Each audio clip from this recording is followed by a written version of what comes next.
जगह व्याप्त है, हमारे हाथ में भी है, हमारे शरीर के अंदर भी है, पेड़ पौधों में भी है। आप जहाँ भी देखना चाहें आपको वहाँ बैक्टीरिया मिल जाएंगे। तो बैक्टीरिया सर्वव्यापी है। बैक्टीरिया स्वयं पोषी भी होते हैं। स्वयं पोषी का मतलब अपना भोजन के निर्माण, अपने भोजन के लिए वो दूसरे पर डिपेंड नहीं होते हैं, और परपोषी भी होते हैं, वो अपने भोजन दूसरे से भी प्राप्त करते हैं। तो बैक्टीरिया डेफिनेशन क्या हो गई?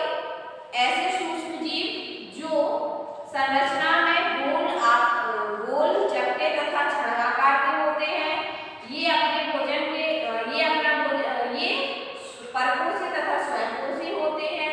ये एक कोशीय सूक्ष्म जीव हैं जो सर्वव्यापी हैं, जो हवा, पानी, वायु है ना, शरीर के अंदर सभी जगह उपस्थित रहते हैं। ये आपकी क्या हो गई? डेफिनेशन। दूसरा है आपका इम्पोर्टेंट कैरेक्टर ऑफ बैक्टीरिया। जो डेफिनेशन में मैंने बताया वही कैरेक्टर हो जाएंगे इनके। क्या कैरेक्टर हो जाएंगे? कि जो बैक्टीरिया है वो एक कोशीय होते हैं, बैक्टीरिया है वो स्वयं पोषी तथा परपोषी होते हैं। तीसरा पॉइंट, बैक्टीरिया जो है छड़ आकार के होते हैं, गोल होते हैं, संरचना इनकी संरचना में गोल होते हैं, प्लेट चपटे होते हैं, छड़ के आकार के होते हैं, रॉड होते हैं। ठीक है, ये मिट्टी, वायु, हवा, जल, पानी सभी जगह पाए जाते हैं, सर्वव्यापी होते हैं, है ना।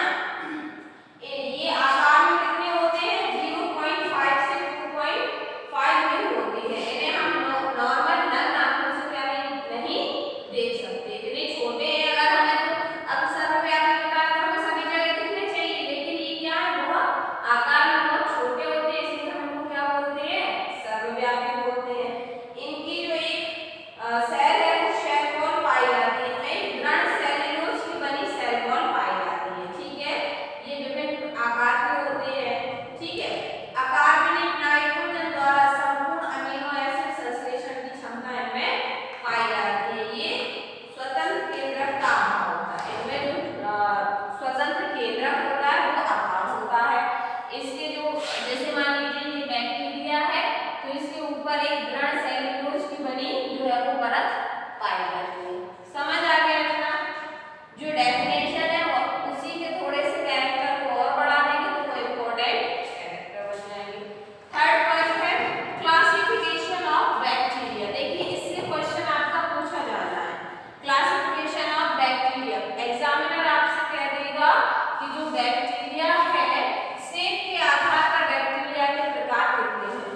शेप के आधार पर बैक्टीरिया के प्रकार बताइए, फ्लैगेला के आधार पर बैक्टीरिया के प्रकार बताइए, on the basis of staining के आधार पर बैक्टीरिया कितने प्रकार के होते हैं, वो आपसे पूछ लेगा। तो देखिए शेप के आधार पर मैंने अभी आपको बताया कि भाई डिप्लोकोकस होते हैं, माइक्रोकोकस होते हैं, है ना, फ्लैगेला के आधार पर होते हैं, on the basis of staining के आधार पर आपको पता होना चाहिए। स्टेनिंग के आधार पर कितने बैक्टीरिया होते हैं? प्रैक्टिकल भी करवाया, कितने होते हैं? 2, ग्राम पॉजिटिव और ग्राम नेगेटिव। जहाँ उसको स्टेन करते थे तो अगर कलर के हिसाब से हम जान जाते थे कि ये ग्राम पॉजिटिव है या ग्राम नेगेटिव है। ठीक है, तो आज की क्लास में हम इतना ही रखेंगे। नेक्स्ट क्लास में हम इसके आगे या जो भी आपको इस क्वेश्चन में डाउट होगा उसके बारे में बात कर लेंगे।